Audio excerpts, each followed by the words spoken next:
Hello my dear friends, ఎలా ఉన్నారు? Welcome back to our YouTube channel PNG financial advisor.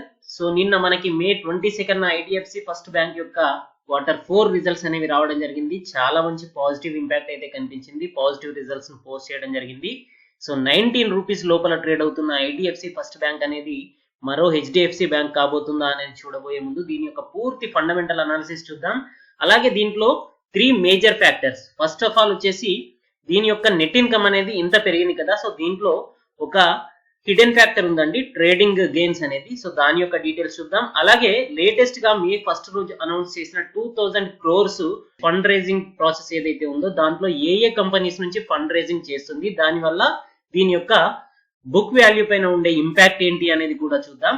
అదే విధంగా IDFC first bank యొక్క business model గురించిన పూర్తి డీటెయిల్స్ అయితే దీంట్లో చూద్దాం.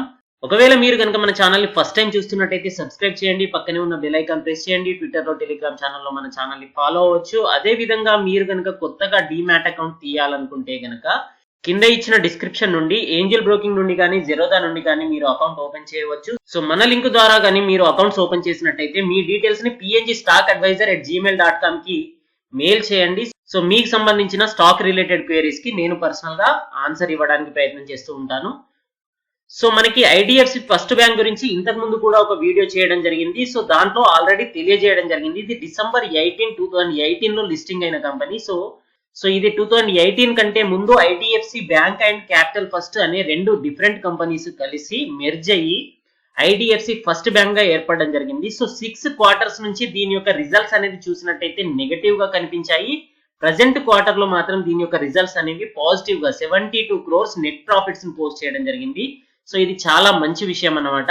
సో ఇది మెర్జ్ అయినప్పుడు దీని యొక్క టార్గెట్స్ అనేవి అయితే వరల్డ్ బెస్ట్ బ్యాంక్ గా చేయాలని చెప్పేసి, మిలియన్స్ ఆఫ్ పీపుల్స్ కి ఎంప్లాయ్మెంట్ క్రియేట్ చేయాలని చెప్పేసి, అలాగే కస్టమర్ ఫ్రెండ్లీ ఒక బ్యాంక్ ఎన్విరాన్మెంట్ క్రియేట్ చేయాలనే గుడ్ ఒపీనియన్స్ తో, గుడ్ టార్గెట్స్ తో అయితే ఎంట్రీ అవడం జరిగింది. ఐడిఎఫ్సి ఫస్ట్ బ్యాంక్ యొక్క బిజినెస్ మోడల్ చూసినట్టయితే కనుక మాక్సిమం వీళ్ళ యొక్క టార్గెట్ అనేది ఎంఎస్ఎంఈ సెక్టార్ పైన ఉంటుంది, micro, small and mid cap entrepreneurs పైన ఉంటుంది.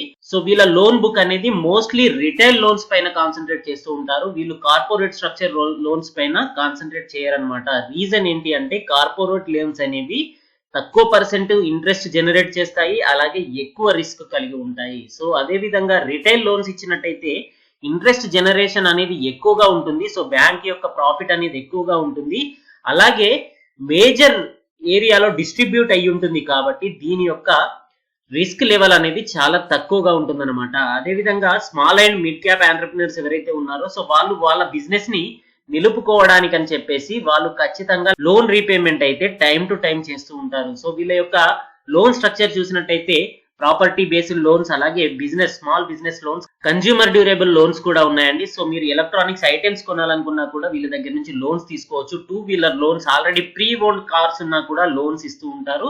అలాగే సఖీ శక్తి అని చెప్పేసి మహిళా గ్రూప్ లకు కూడా లోన్స్ ఇస్తూ ఉంటారు. Home loans, personal loans, micro entrepreneurs, commercial vehicles పైన కూడా లోన్స్ ఇస్తూ ఉంటారు. సో వీళ్ళ యొక్క లోన్ బుక్ లో వీళ్ళ టార్గెట్ అనేది కమింగ్ 5 years కి, ఎప్పుడైతే ఈ కంపెనీ మెర్జ్ అయిందో 2018 లో, వీళ్ళ కంపెనీ యొక్క మెయిన్ టార్గెట్ ఏంటి అంటే వీళ్ళ లోన్ బుక్ లో నుంచి కార్పొరేట్ లోన్స్ ని 30% కి తగ్గిస్తూ రిటైల్ లోన్స్ ని 70% కి పెంచాలి అనేది వీళ్ళ మెయిన్ టార్గెట్ అనమాట. సో అదే విధంగా వీళ్ళు పని చేస్తూ ఉన్నారు. అదే టార్గెట్ ని రీచ్ అయ్యే విధంగా వీళ్ళైతే వర్క్ చేస్తూ ఉన్నారు. ఒకవేళ వీళ్ళు 70% కంటే ఎబో రిటైల్ లోన్ లో కనుక రీచ్ అయితే కనుక వీళ్ళ యొక్క ఇన్కమ్ అనేది కంప్లీట్ గా డ్రాస్టిక్ గా చేంజ్ అవుతూ ఉంటుంది. సో అప్పుడు ఈ బ్యాంక్ అనేది మంచి గ్రోత్ అనేది చూపించే అవకాశాలు ఉంటాయి.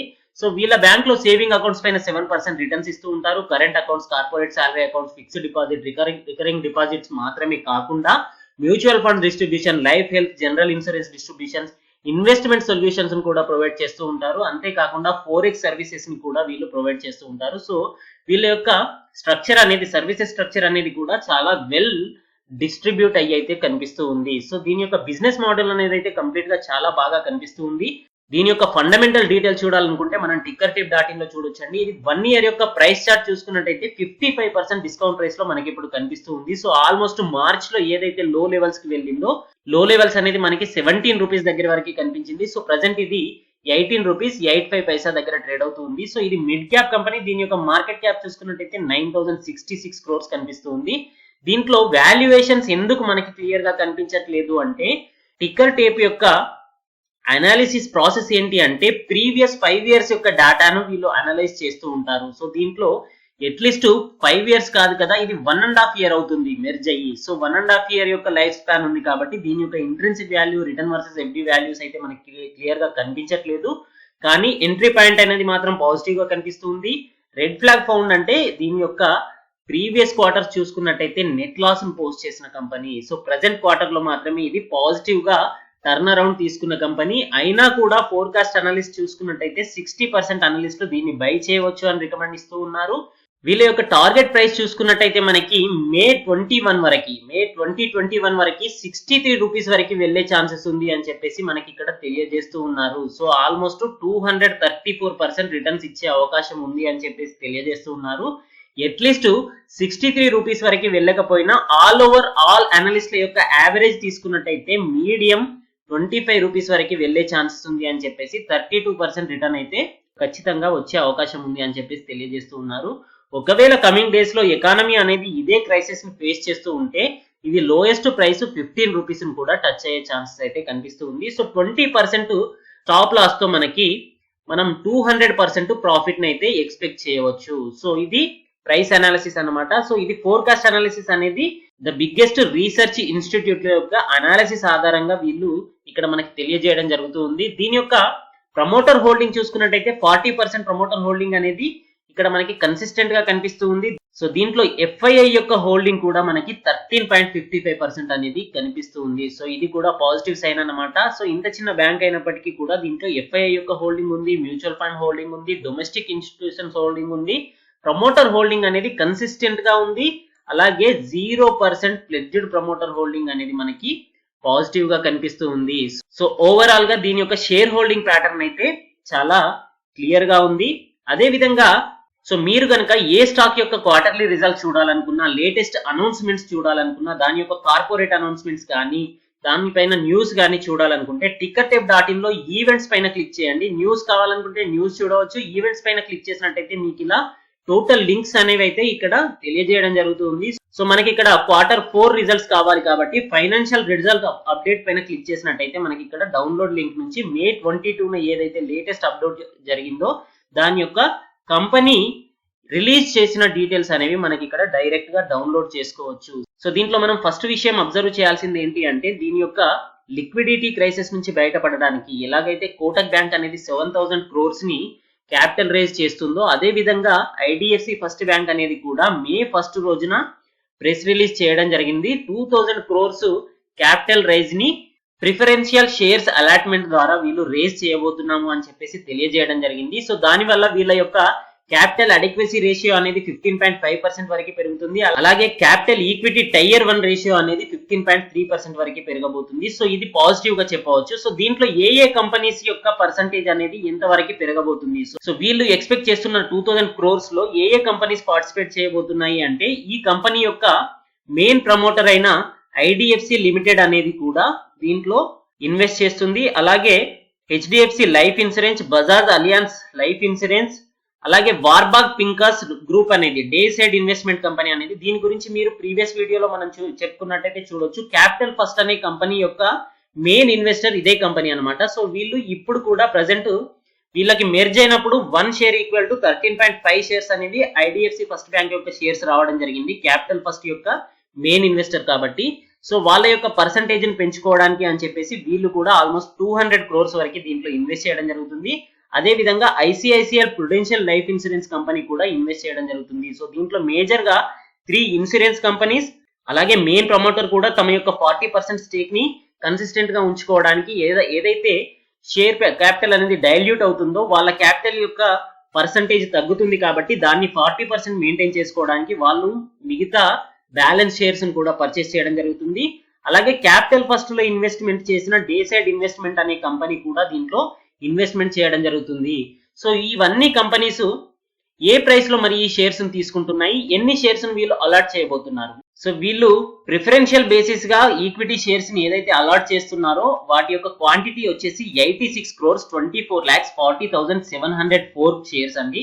సో వీటి యొక్క ప్రైస్ అనేది ఫేస్ వాల్యూ వచ్చేసి 10 రూపీస్ అయితే ప్రీమియం 13.19 రూపీస్ తో కలుపుకొని 23 రూపీస్ 19 పైసా దగ్గర వీళ్ళు షేర్ యొక్క ప్రైస్ ని అయితే డిసైడ్ చేయడం జరిగింది. సో ఈ ప్రైస్ ద్వారా 86 క్రోర్స్ కంటే ఎక్కువ షేర్స్ ని వీళ్ళు అలాట్ చేస్తున్నారు. దీని ద్వారా 2000 క్రోర్ అయితే ఫండ్ ని వీళ్ళు రేజ్ చేయగలుగుతున్నారు. సో దీని వల్ల వీళ్ళ లిక్విడిటీ క్రైసిస్ అనేవి తగ్గిపోతాయి. వీళ్ళ యొక్క CET1 రేషియో అలాగే క్యాపిటల్ అడిక్వసీ రేషియో అనేది కూడా చాలా స్ట్రాంగ్ గా మారుతుంది. సో దాని వల్ల వీళ్ళ బ్యాలెన్స్ షీట్ అనేది కూడా చాలా హెల్తీగా ఉండబోతుంది అనమాట.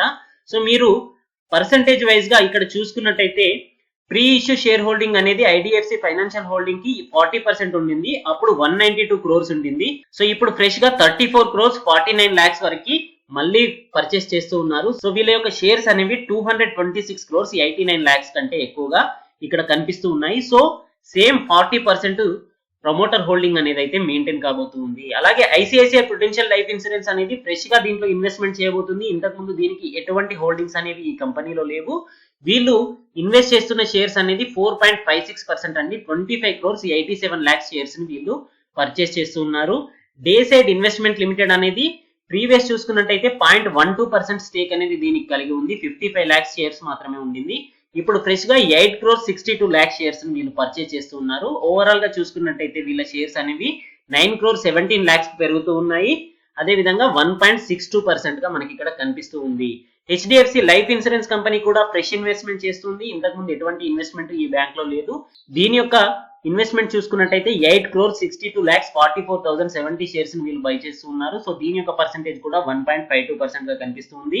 Bajaj Allianz life insurance company కూడా దీంట్లో ప్రీవియస్ స్టేక్ అనేది 0.28% కలిగి ఉంటే ఇప్పుడు 8,62,000 అనేది మళ్ళీ ఫ్రెష్ గా బై చేయడం జరుగుతుంది. సో దీని యొక్క స్టేక్ అనేది 1.76% కి పెరగడం జరిగింది.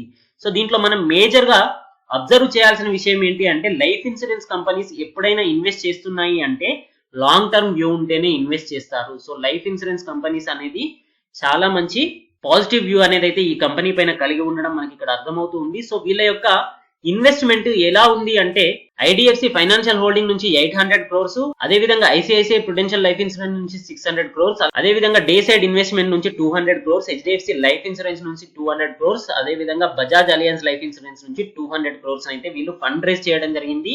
ఇది జూన్ ఫస్ట్ వీక్ వరకు కంప్లీట్ కాబోతుంది. సో మనం ఇంతకు ముందు చూసిన షేర్ హోల్డింగ్ ప్యాటర్న్ అనేది మార్చ్ 31st వరకు అనమాట. సో వీళ్ళు జూన్ ఫస్ట్ వీక్ లో వీళ్ళకి అడిషనల్ షేర్స్ అయితే అలాట్ చేయబోతూ ఉన్నారు.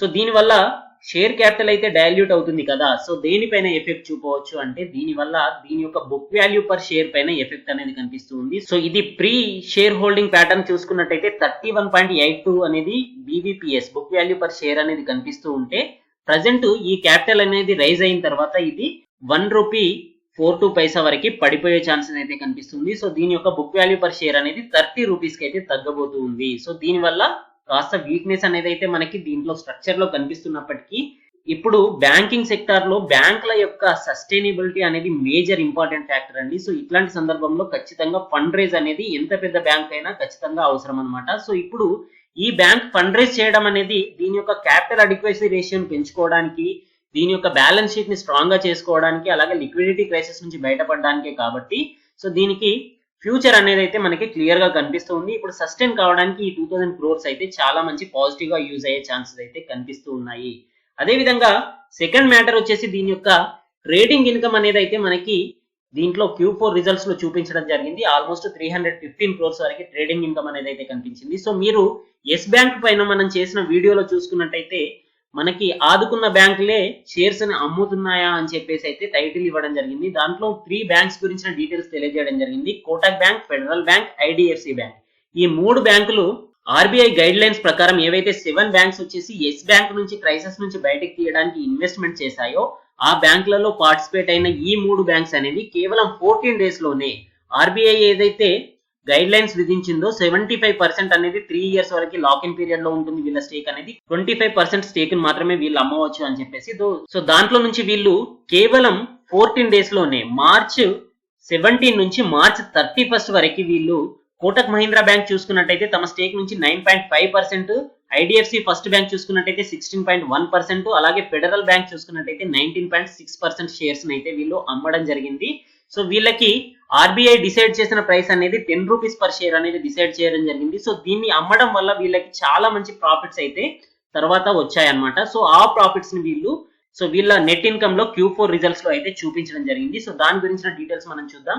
అదే విధంగా దీని యొక్క లోన్ బుక్ చూసుకున్నట్టయితే చాలా మంచి పాజిటివ్ అయితే ఇక్కడ కనిపిస్తూ ఉందండి. సో వీళ్ళ టార్గెట్ ఏంటి అంటే రిటైల్ లోన్స్ ను పెంచాలి అని చెప్పేసి, హోల్సేల్ లోన్స్ తగ్గించాలి అని చెప్పేసి. ఏదైతే 90% హోల్సేల్ లోన్స్ 10% రిటైల్ లోన్స్ ఉన్నాయో మార్చ్ 2018 లో 73,051 crores అనేది వీళ్ళ హోల్ లోన్ బుక్ ఉండేదండి. సో దీని నుంచి వీళ్ళు కన్సిస్టెంట్ గా రిటైల్ లోన్స్ ను పెంచుతూ ఉన్నారు, హోల్సేల్ లోన్స్ ను తగ్గిస్తూ ఉన్నారు.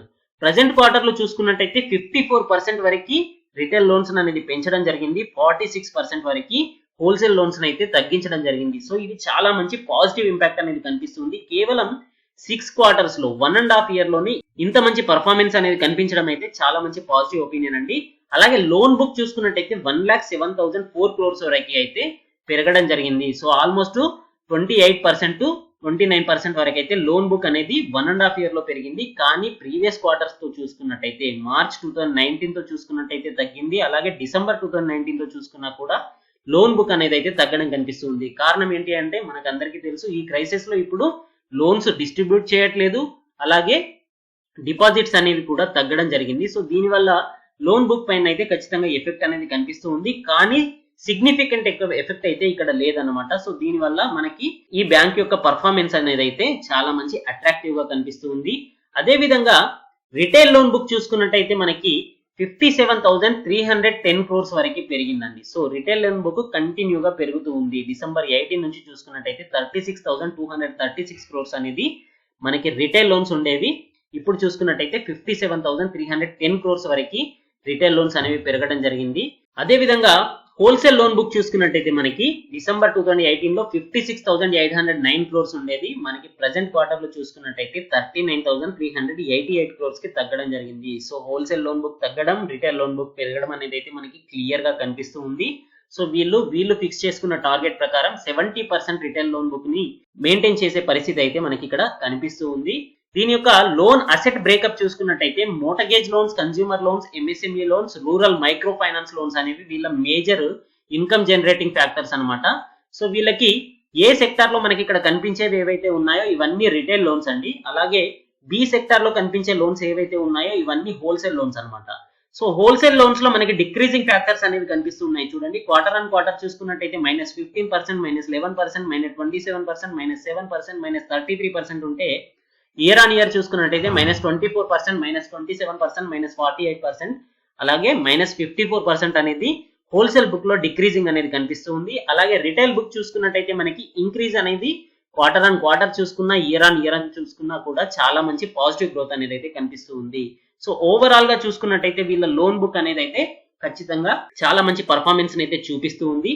నెట్ ఇంట్రెస్ట్ మార్జిన్ చూసుకున్నట్టయితే మనకి ప్రీ మెర్జర్ చూసుకున్నట్టయితే 1.56% అనేది మనకి Q2 లో ఫైనాన్షియల్ ఇయర్ 19 లో కనిపించినట్టయితే ప్రజెంట్ క్వార్టర్ కి చూసుకున్నట్టయితే Q4 FY19 లో 4.24% వరకు పెరగడం కనిపిస్తుంది. సో ఓవరాల్ గా నెట్ ఇంట్రెస్ట్ మార్జిన్ అయితే చాలా మంచి పర్ఫార్మెన్స్ చూపిస్తూ ఉంది. అదే విధంగా దీని యొక్క gross NPS and net NPS చూసుకున్నట్టయితే మార్చ్ 2019 లో 2.43% గ్రాస్ ఎన్పిఎస్ ఉండింది, 1.27% నెట్ ఎన్పిఎస్ ఉన్నాయన్నమాట. సో మార్చ్ 2020 లో చూసుకున్నట్టయితే 2.6% వరకు గ్రాస్ ఎన్పిఎస్ పెరగడం అనేది కనిపిస్తూ ఉంది, 0.94% వరకు నెట్ ఎన్పిఎస్ అనేది తగ్గడం కనిపిస్తుంది. సో గ్రాస్ ఎన్పిఎస్ లో డిసెంబర్ క్వార్టర్ తో చూసుకున్నట్టయితే తగ్గినా కూడా మనకి మార్చ్ క్వార్టర్ తో చూసుకున్నట్టయితే కాస్త పెరగడం అయితే కనిపిస్తూ ఉంది. ఇది ఓవరాల్ గా చూసుకున్నట్టయితే కోవిడ్ ఇంపాక్ట్ లేని గ్రాస్ ఎన్పిఎస్ అనమాట. ఒకవేళ కోవిడ్ ఇంపాక్ట్ తో కనుక చూసుకున్నట్టయితే దీని యొక్క పర్సంటేజ్ అనేది 2.88% అనేది గ్రాస్ ఎన్పిఎస్ కనిపిస్తూ ఉంటుంది, 1.14% అనేది నెట్ ఎన్పిఎస్ కనిపిస్తూ ఉంటుంది. ఎందుకంటే రీజన్ ఏంటి అంటే ఈ 3 months లో ఆర్బీఐ గైడ్ లైన్స్ ప్రకారం మోరటోరియం ఏదైతే ఉందో దాని వల్ల అన్ని లోన్స్ ని నాన్ పర్ఫార్మింగ్ అసెట్స్ గా కన్వర్ట్ చేయలేవు కాబట్టి వాటి యొక్క డీటెయిల్స్ అయితే వీళ్ళు నాన్ పర్ఫార్మింగ్ అసెట్స్ లో చూపలేకపోయారు. సో ఒకవేళ చూపినట్టయితే ఈ పర్సంటేజ్ అయితే ఉంటుందన్నమాట. సో ఇది కూడా స్టిల్ మనం కంపేర్ చేసుకున్నట్టయితే ఇతర బ్యాంకులతో కంపేర్ చేసుకున్నట్టయితే లోయెస్ట్ పర్సంటేజ్ అయితే కనిపిస్తూ ఉంది. అదే విధంగా దీని యొక్క రిటైల్ లోన్స్ లో గ్రాస్ ఎన్పిఎస్, నెట్ ఎన్పిఎస్ చూసుకున్నా కూడా డిక్లైన్స్ అనేవి అయితే మనకి క్లియర్ గా కనిపిస్తూ ఉన్నాయి. 2.26% నుంచి 1.77% వరకు రిటైల్ లోన్స్ లో గ్రాస్ ఎన్పిఎస్ తగ్గడం జరిగింది. అలాగే నెట్ ఎన్పిఎస్ అనేవి 1.06% నుంచి 0.67% వరకు తగ్గడం అనేది మనకి రిటైల్ లోన్స్ లో కనిపిస్తూ ఉన్నాయి. సో దీంట్లో ప్రొవిజన్స్ కవరేజ్ రేషియో చూసుకున్నా కూడా మనకి 64.53% అనేది ఏదైతే బ్యాడ్ లోన్స్ ఉన్నాయో వాటిలో 64% వరకు వీళ్ళ ప్రొవిజన్ కవరేజ్ రేషియో అనేది అయితే మనకి కనిపిస్తూ ఉంది. సో వీళ్ళ ప్రొవిజన్ అనేది ఏ ఏ కంపెనీస్ లో ఉంది అనే డీటెయిల్స్ కూడా వీళ్ళు మనకి ఇక్కడ తెలియజేయడం జరిగింది. టోల్ రోడ్ ప్రాజెక్ట్స్ మహారాష్ట్ర అని చెప్పేసి తమిళనాడు వాళ్ళు ఎన్ని క్రోర్స్ అవుట్ స్టాండింగ్ ఎక్స్పోజర్ ఉంది 239 క్రోర్స్ కి 5% వరకు వీళ్ళు ప్రొవిజన్స్ అడ్జస్ట్ చేయడం జరిగింది. థర్మల్ పవర్ ప్రాజెక్ట్స్ ఒడిశాలో ఉన్న కంపెనీలో కంపెనీ నేమ్స్ అయితే ఇక్కడ తెలియజేయడం లేదు, కానీ కంపెనీ యొక్క డీటెయిల్స్ అయితే తెలియజేయడం జరిగింది. 87% వరకు వీళ్ళు ప్రొవిజన్స్ అయితే హైయెస్ట్ గా ఇక్కడ తెలియజేయడం జరిగింది. అలాగే టోల్ రోడ్ ప్రాజెక్టు పంజాబ్ లో ఏదైతే ఉందో 17 క్రోర్స్ లోన్ తీసుకుంటే 17 క్రోర్స్ వరకు వీళ్ళు ప్రొవిజన్స్ అడ్జస్ట్ చేయడం జరిగింది. 100% వరకు వీళ్ళు ప్రొవిజన్స్ అయితే అడ్జస్ట్ చేశారనమాట. ఓవరాల్ గా చూసుకున్నట్టయితే 3205 క్రోర్స్ అవుట్ స్టాండింగ్ ఎక్స్పోజర్ ఉండింటే దాంట్లో 1569 క్రోర్స్ ని వీళ్ళు ప్రొవిజన్స్ గా అడ్జస్ట్ చేయడం అయితే జరిగింది. సో వాటి గురించిన డీటెయిల్స్ కూడా ఇక్కడ తెలియజేయడం జరుగుతుంది. సో వీళ్ళ ప్రొవిజన్ అడ్జస్ట్మెంట్ రేషియో ఏదైతే ఉందో దాన్ని చూసినా కూడా మనకి మార్చ్ 2019 లో 4138 క్రోర్స్ ఎక్స్పోజర్ ఉంటే దాంట్లో కేవలం 912 క్రోర్స్ మాత్రమే వీళ్ళు ప్రొవిజన్స్ గా అడ్జస్ట్ చేయగలిగారు. 22% మాత్రమే. ప్రజెంట్ క్వార్టర్ లో చూసుకున్నట్టయితే మనకి బ్యాడ్ లోన్స్ పర్సంటేజ్ అనేది తగ్గడము 3205 వరకు తగ్గడము, అలాగే దీంట్లో ప్రొవిజన్స్ పర్సంటేజ్ అనేది 49% వరకు పెరగడం కనిపిస్తుంది. సో ఇది చాలా మంచి గుడ్ ఇండికేషన్ అనమాట. సో 1569 క్రోర్స్ వరకు వీళ్ళు ప్రొవిజన్స్ అయితే ఇక్కడ అరేంజ్ చేయడం జరిగింది. అలాగే అదే విధంగా బ్యాంక్స్ కి మోస్ట్ ఇంపార్టెంట్ అయిన Kasa ratio, current account versus saving account ratio ఏదైతే ఉందో ఇది కన్సిస్టెంట్ గ్రోత్ అనేది అయితే ప్రీవియస్ 6 క్వార్టర్స్ నుంచి కనిపిస్తూ ఉంది. 8.68% అనేది డిసెంబర్ 18 లో ఉన్నట్టయితే ప్రజెంట్ క్వార్టర్ లో చూసుకున్నట్టయితే 31.87% అనేది మార్చ్ 20 లో మనకి కనిపిస్తూ ఉంది. సో కాసా రేషియో అనేది పెరగడం వల్ల బ్యాంక్స్ కి ఉపయోగం ఏంటి అనేది నేను ఆర్బిఎల్ బ్యాంక్ యొక్క వీడియోలో తెలియజేయడం జరిగింది. సో కరెంట్ అకౌంట్స్ యొక్క ఇంట్రెస్ట్ రేట్ అనేది వీళ్ళు బ్యాంక్స్ 0% పే చేస్తాయన్నమాట. సేవింగ్ అకౌంట్స్ పైన నార్మల్ గా బ్యాంక్స్ 4 to 5%, కొన్ని బ్యాంక్స్ అయితే 7% వరకు పే చేస్తూ ఉంటాయి. సో వీళ్ళ దగ్గర ఉండే మనీ ఏదైతే ఉందో సేవింగ్ అకౌంట్ నుంచి కాకుండా కరెంట్ అకౌంట్ నుంచి ఎక్కువగా ఉండాలన్నమాట. సో కరెంట్ అకౌంట్ నుంచి వీళ్ళ దగ్గర డిపాజిట్స్ అనేది ఎక్కువగా ఉంటే 0% ఇంట్రెస్ట్ అనేది వీళ్ళు పే చేస్తారు కాబట్టి ఆ అమౌంట్ ని వీళ్ళు లోన్ రూపకంగా ఇచ్చినట్టయితే వీళ్ళకి 14% per annum to 20% per annum వరకు గెయిన్ చేయవచ్చు అనమాట. సో అది వీళ్ళకి అడ్వాంటేజ్ గా ఉంటుంది. సో కాసా రేషియో అనేది బ్యాంక్స్ కి చాలా ఇంపార్టెంట్ అనమాట. దీని యొక్క ఇన్కమ్ స్టేట్మెంట్ చూసుకున్నట్టయితే మనకి ఇంట్రెస్ట్ ఇన్కమ్ అనేది Q4 2019 లో చూసుకున్నట్టయితే 3629 గా ఉండింది. అలాగే డిసెంబర్ 2019 లో చూసుకున్నట్టయితే 4100 క్రోర్స్ కి పెరగడం జరిగింది. కానీ ప్రజెంట్ క్వార్టర్ లో చూసుకున్నట్టయితే ప్రీవియస్ క్వార్టర్ కంటే తక్కువగా నెట్ ఇన్కమ్ అనేది కనిపిస్తుంది. రెవెన్యూ అనేది కేవలం 3956 క్రోర్స్ వరకు ఉంది. So growth year on year చూసుకున్నట్టయితే 9% పాజిటివ్ గా కనిపించినా కూడా క్వార్టర్ ఆన్ క్వార్టర్ చూసుకున్నట్టయితే -4% కనిపిస్తూ ఉంది. సో దీంట్లో ఇంట్రెస్ట్ ఎక్స్పెన్స్ రేషియో అనేది తగ్గింది చూడండి. సో వీళ్ళ మెయిన్ టార్గెట్ అనేది వీళ్ళ గోల్స్ చూసుకున్నట్టయితే మీరు ప్రీవియస్ వీడియోలో చూసినట్టయితే 50% వరకు వీళ్ళ క్యాపిటల్ ఎక్స్పెన్సెస్ అనేది తగ్గించే ప్రయత్నం చేస్తాము అని చెప్పేసి చెప్పడం జరిగింది. సో దీంట్లో ఎక్స్పెన్స్ రేషియో అనేది క్వార్టర్ ఆన్ క్వార్టర్ 7% తగ్గింది, ఇయర్ ఆన్ ఇయర్ 5% తగ్గింది. సో ఎక్స్పెన్స్ రేషియో అని తగ్గడం వల్ల మనకి ప్రాఫిట్స్ అనేవి పెరిగే అవకాశం ఉంటుంది అనమాట. సో ఇది కూడా పాజిటివ్ ఇండికేషన్ అనమాట. అలాగే నెట్ ఇంట్రెస్ట్ ఇన్కమ్ అనేది చూసుకున్నట్టయితే ఇయర్ ఆన్ ఇయర్ చూసుకున్నట్టయితే 40% వరకు పెరిగిందండి. అదే విధంగా క్వార్టర్ ఆన్ క్వార్టర్ చూసుకున్నట్టయితే 2% వరకు పెరిగింది. సో ఇంత క్రైసిస్ సిచ్యువేషన్స్ లో కూడా వీళ్ళ నెట్ ఇంట్రెస్ట్ ఇన్కమ్ అనేది చాలా మంచి పాజిటివ్ రిజల్ట్స్ అయితే చూపించింది. ఫీ అండ్ అదర్ ఇన్కమ్ నుంచి 432 క్రోర్స్ వస్తే ట్రేడింగ్ గెయిన్స్ అనేది 319 క్రోర్స్ అనేది రావడం జరిగింది. సో దీని యొక్క డీటెయిల్స్ మనము ఆల్రెడీ చెప్పడం జరిగింది. ఎస్ బ్యాంక్ లో వీళ్ళు సేల్ చేసిన షేర్స్ ఏవైతే ఉన్నాయో దాని నుంచి వచ్చిన ప్రాఫిట్ ను కూడా ఇక్కడ మనకి తెలియజేయడం జరిగింది. So quarter on quarter growth చూసుకున్నట్టయితే 125% అనేది ట్రేడింగ్ గెయిన్స్ లో మనకి గ్రోత్ కనిపిస్తూ ఉంది.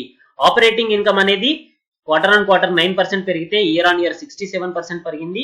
అదే విధంగా ఆపరేషన్ ఎక్స్పెన్సెస్ అనేవి 7% క్వార్టర్ ఆన్ క్వార్టర్ పెరిగాయి, 33% ఇయర్ ఆన్ ఇయర్ పెరగడం జరిగింది.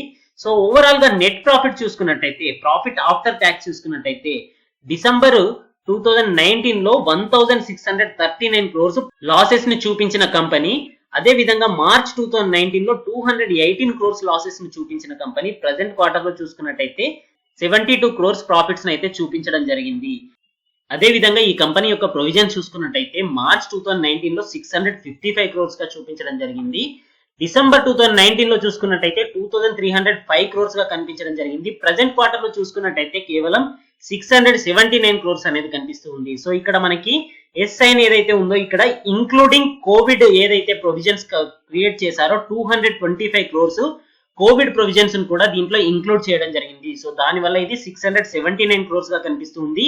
సో దీంట్లో 10% అయిన 25 crores ని అసెట్ క్లాసిఫికేషన్ బెనిఫిట్ కింద చూపించాల్సి ఉన్నా కూడా వీళ్ళు చూపించలేదన్నమాట. సో ఆ అడ్వాంటేజ్ కూడా వీళ్ళు తీసుకోలేదు. అందువల్ల ఇక్కడ 679 crores అనేది కనిపిస్తుంది. ఒకవేళ ఆ 25 crores ని అసెట్ క్లాసిఫికేషన్ కింద చూపించినట్టయితే ఇక్కడ మనకి ఆల్మోస్ట్ 97 crores వరకే ప్రాఫిట్ అనేది నెట్ ప్రాఫిట్ గా కనిపించే అవకాశం ఉండింది. సో ఓవరాల్ గా చూసుకున్నట్టయితే ప్రొవిజన్స్ అనేవి తగ్గాయి, gross NPS and net NPS తగ్గుతూ ఉన్నాయి, రెవెన్యూ అనేది పెరిగింది, ట్రేడింగ్ ఇన్కమ్ అనేది పెరిగింది. చాలా మంచి పాజిటివ్ పర్ఫార్మెన్స్ అయితే దీంట్లో కనిపిస్తూ ఉంది. ఓవరాల్ గా బ్యాంకింగ్ సెక్టార్ పైన ఈ లాక్డౌన్ అనేది అయితే చాలా నెగటివ్ ఇంపాక్ట్ అయితే తీసుకురావడం జరిగింది. సో అదే విధంగా నెగటివ్ ఇంపాక్ట్ అనేది ఈ బ్యాంక్ పైన కూడా కనిపించింది. ఆ విషయాలు మనం చూసినట్టయితే బ్యాలెన్స్ షీట్ లో మనకి 1,67,185 crores అనేది లయబిలిటీస్ అసెట్స్ అనేవి మార్చ్ 2019 లో ఉంటే మనకి ఇక్కడ ఇయర్ ఆన్ ఇయర్ 11% తగ్గడము, క్వార్టర్ ఆన్ క్వార్టర్ 7% తగ్గడం అనేది, అంటే బ్యాలెన్స్ షీట్ కాస్త వీక్నెస్ అనేది అయితే మనకి ఇక్కడ కనిపిస్తూ ఉంది. అదే విధంగా CET1 capital equity tyre 1 ratio ఏదైతే ఉందో అది 13.30% అనేది కనిపిస్తుంది. RBI గైడ్ లైన్స్ ప్రకారం CET1 రేషియో అనేది 8.87% వరకు ఉండాలి. అదే విధంగా క్యాపిటల్ అడిక్వసీ రేషియో అనేది 10.87% వరకు ఉండాలి. సో దాంతో కంపేర్ చేసుకున్నట్టయితే ఇది 13% కంటే ఎబో ఉన్నప్పటికీ వీటి యొక్క బ్యాలెన్స్ షీట్ ని స్ట్రాంగ్ చేసుకోవడానికి అని చెప్పేసి, అలాగే లిక్విడిటీ ఇష్యూస్ ని సాల్వ్ చేసుకోవడానికి 2000 crores ఏదైతే ప్రిఫరెన్షియల్ షేర్స్ అలాట్మెంట్ ద్వారా వీళ్ళు ఫండ్ రేజ్ చేస్తున్నారో ఆ రేజ్ తర్వాత ఇది జూన్ ఫస్ట్ వీక్ కంప్లీట్ అయిన తర్వాత 15.55% గా క్యాపిటల్ అడిక్వసీ రేషియో ఉండబోతుంది. CET1 రేషియో అనేది 15.32% గా ఉండబోతుంది అని చెప్పేసి దీంట్లో తెలియజేయడం జరిగింది. సో మార్చ్ 31 వరకు షేర్ హోల్డింగ్ ప్యాటర్న్ చూసుకున్నట్టయితే ప్రమోటర్ హోల్డింగ్ అనేది 40% వరకే ఉంది. మిగతా ఇన్స్టిట్యూషన్స్ యొక్క హోల్డింగ్ అనేది మనకి ఇక్కడ క్లియర్ గా 1% to 9% వరకు కనిపిస్తుంది. FII యొక్క హోల్డింగ్ అనేది 23.7% ఉండడం అనేది చాలా మంచి పాజిటివ్ ఇంపాక్ట్ గా కనిపిస్తుంది. So book value per share చూసుకున్నట్టయితే 31.90 అనేది మార్చ్ 31 వరకు కనిపిస్తూ ఉంది. వన్స్ జూన్ ఫస్ట్ వీక్ లో షేర్స్ అలాట్మెంట్ అనేది జరిగిన తర్వాత ఇది 30.40 వరకు తగ్గే అవకాశం అయితే మనకి ఇక్కడ కనిపిస్తూ ఉంది. సో ఓవరాల్ గా చూసుకున్నట్టయితే గ్రోత్ అయితే రిటైల్ అసెట్స్ లో స్ట్రాంగ్ గా ఉంది, చాలా మంచి గ్రోత్ అనేది కనిపిస్తుంది. రిటైల్ లయబిలిటీస్ లో కూడా స్ట్రాంగ్ గ్రోత్ అనేది కనిపిస్తుంది. కోర్ ఎర్నింగ్స్ అయితే చాలా మంచిగా పెంచుకోవడం జరిగింది. ఇయర్ ఆన్ ఇయర్ చూసుకున్నట్టయితే నెట్ ఇంట్రెస్ట్ ఇన్కమ్ అనేది 40% పెరగడం జరిగింది. నెట్ ఇంట్రెస్ట్ మార్జిన్ చూసుకున్నా కూడా ఇయర్ ఆన్ ఇయర్ చూసుకుంటే 4.24% వరకు, క్వార్టర్ ఆన్ క్వార్టర్ చూసుకున్నట్టయితే 3.86% వరకు పెరగడం అనేది అయితే కనిపిస్తుంది. అలాగే ఫీ ఇన్కమ్ చూసుకున్న ప్రొవిజన్స్ తగ్గించడం కూడా దీంట్లో మంచి పాజిటివ్ ఇంపాక్ట్ అనేది అయితే కనిపిస్తుంది. మనకి ప్రీ ప్రొవిజనింగ్ ఆపరేటింగ్ ప్రాఫిట్ అనేది ఏదైతే ఉందో PPOP అనేది చూడండి 229% ఇయర్ ఆన్ ఇయర్ గ్రోత్ అనేది కనిపిస్తుంది. సో లాస్ట్ ఇయర్ మార్చ్ లో చూసుకున్నట్టయితే కేవలం 239 crores అనేది PPOP కనిపిస్తూ ఉంది. సో ప్రజెంట్ ఇయర్ లో ఇది 787 crores వరకు పెరగడం అనేది కనిపిస్తుంది. సో ఫీ ఇన్కమ్ అనేది 22% ఇయర్ ఆన్ ఇయర్ పెరగడం. ఓవరాల్ గా చూసుకున్నట్టయితే చాలా మంచి గ్రోత్ అనేది అయితే ఈ బ్యాంక్ లో కనిపిస్తుంది. అసెట్ క్వాలిటీ అనేది చాలా బాగుంది. అదే విధంగా రిటైల్ లోన్ బుక్ ని అయితే కంప్లీట్ గా ట్రాన్స్ఫార్మ్ చేస్తూ ఉన్నారు. సో వీళ్ళు 70% రిటైల్ లోన్ బుక్ ని మెయింటైన్ చేసే పరిస్థితి అయితే కమింగ్ ఇయర్స్ లో కనిపించబోతుంది. సో మనకి క్యాపిటల్ అడిక్వసీ రేషియోని కూడా వీళ్ళు 13% నుంచి 15% వరకు జూన్ క్వార్టర్ లో చూపించే అవకాశం అయితే కనిపిస్తూ ఉంది. సో ఫ్రాంచైజీస్ అనేవి కూడా 464 బ్రాంచెస్ వరకు పెరగడం అనేది మార్చ్ 31 వరకు వీళ్ళు చూపిస్తున్నారు. సో వీళ్ళ టార్గెట్ అనేది ఓవరాల్ ఇండియాలో 800 బ్రాంచెస్ ని వీళ్ళు పెంచాలి అని చెప్పేసి 5 years టార్గెట్ పెట్టుకున్నారు. సో 2018 నుంచి కేవలం 1.5 year లో వీళ్ళు 464 వరకు ఇదైతే చేరడం జరిగింది. సో ఇది కూడా చాలా మంచి పాజిటివ్ గా కనిపిస్తూ ఉంది. సో ఓవరాల్ గా చెప్పాలనుకుంటే IDFC ఫస్ట్ బ్యాంక్ అనేది అయితే లాంగ్ టర్మ్ ఇన్వెస్ట్మెంట్ కోసం చాలా మంచి బ్యాంక్ అండి. కాకపోతే ఇప్పుడు షేర్ క్యాపిటల్ డైల్యూషన్ ఏదైతే ఉందో దీని వల్ల కాస్త అండర్ పర్ఫార్మ్ చేయవచ్చు. అదే విధంగా మనం ఇంకొక విషయం అబ్జర్వ్ చేయాల్సింది ఏంటి అంటే ఈ ఇన్సూరెన్స్ కంపెనీస్ అన్నింటికి అలాట్మెంట్ చేసిన ప్రైస్ ఏదైతే ఉందో 23 రూపీస్ అనేది దానికంటే కూడా తక్కువ ప్రైస్ లో ఇది ఇప్పుడు 18 రూపీస్ 85 దగ్గర ఇది ఇప్పుడు కరెంట్ మార్కెట్ ప్రైస్ లో ట్రేడ్ అవుతుంది. కాబట్టి ఇప్పుడున్న పరిస్థితుల్లో మనకి ఇన్వెస్ట్మెంట్ చేయడానికి అయితే ఇది గోల్డెన్ ఆపర్చునిటీ అని చెప్పవచ్చు మీకు కేవలం లాంగ్ టర్మ్ వ్యూ ఉన్నట్టయితే. ఎందుకంటే కమింగ్ డేస్ లో కూడా ఎకానమీ క్రైసిస్ అనేవి 2021 జూన్ వరకు కూడా చూసే అవకాశాలు ఉన్నాయి. దీంట్లో బ్యాంకింగ్ అండ్ NBFC సెక్టార్స్ అయితే ఖచ్చితంగా ఇంకా ఫాలో అయ్యే ఛాన్సెస్ అయితే కనిపిస్తూ ఉన్నాయి. కాబట్టి ఈ షేర్ ప్రైస్ కూడా మళ్ళీ తగ్గవచ్చు. కానీ మీకు లాంగ్ టైం వ్యూ ఉన్నట్టయితే కనుక మీరు పొజిషనల్ ట్రేడింగ్ అయితే కొద్ది పర్సంటేజ్ తో ఈ కంపెనీలో తీసుకోవచ్చు అనమాట. Okay my dear friends, thank you, good luck, జై హింద్.